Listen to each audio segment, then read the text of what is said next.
We know that Trump, Mussolini, and Hitler could easily fill stadiums full of boisterous, enthusiastic supporters. Are we being fair when we compare Trump to Hitler and Mussolini? In the initial version of this video, we first discussed the speeches of Mussolini and Hitler, and then brought up Trump as an afterthought. But in Saturday's rally in Ohio on September 17, 2022, Trump not only went full Q-Anon, Trump also went full Mussolini, and the crowds went wild. Just like the crowds at the rallies of Hitler and Mussolini, they did the one-hand forward salute, with the finger pointing where we go one, we go all, Q-Anon salute. How horrifying to see something like this in America. Q-Anon is a dangerous set of anti-Christian conspiracy theories that has influenced not only Trump, but the Fox News and the right-wing nut media. I actually have Catholic friends who believe that Democrats in Congress and Hollywood elites have a secret child abuse ring where they abuse and murder children. Now, how bizarre is that?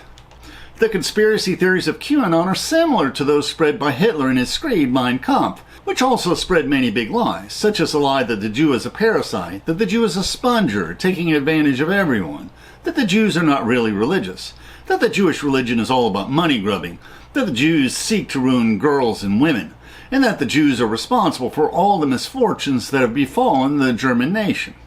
And Hitler repeated over and over and over the old lie that the politicians stabbed the German nation in the back, snatching away sure German victory in the First World War. Anti-Semitism was widespread in the United States, especially in the State Department, whose officials showed no pity and refused to relax immigration standards to permit more immigration of Jewish refugees after Hitler and the Nazis rose to power. Now, there was only a small fascist movement in the northeastern United States, and that's mostly among the German-American immigrants. However, there are direct and indirect parallels between the white supremacy of Trump and the Nazi ideology. Although America before Trump has not had a leader comparable to Mussolini and Hitler, not only is the Jim Crow racial segregation system before the Civil Rights era a type of fascism, the Jim Crow legal system was actually used as direct legal precedent by the German lawyers who wrote the initial Nazi race laws soon after Hitler came to power. In the Jim Crow era, tens of thousands were murdered by lynchings and race riots against blacks in the late 19th and early 20th centuries.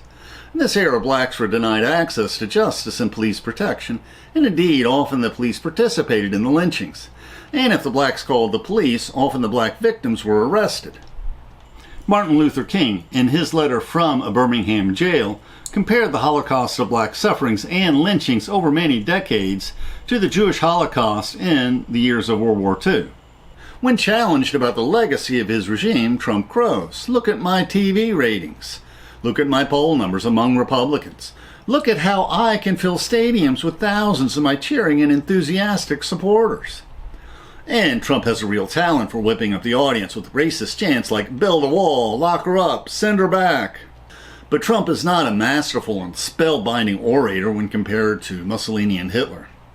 Trump's high polling numbers among Republicans are less relevant with each passing day, since the Republican Party is slowly bleeding membership, and in particular bleeding women, teachers, young voters, college-educated voters, and informed voters who are not totally immersed in the Fox News and right-wing nut media bubble. Hitler was the undisputed master for stuffing stadiums with tens of thousands of enthusiastic supporters, waving swastika flags, wildly cheering. Enthusiastic supporters, especially after the Nazi regime gained total control over the radio, newspapers, and all public media. Those triumph of will newsreels of cheering Nazi supporters were not doctored. There was genuine enthusiasm when Hitler shouted out his bile against the Jews, especially after his string of successes in taking over the Ruhr Valley, Austria, and Czechoslovakia, and Poland.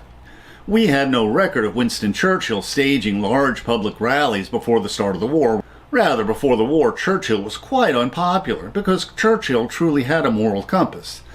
Churchill often used his oratorical skills delivering speeches telling the citizenry what they needed to know but did not want to hear.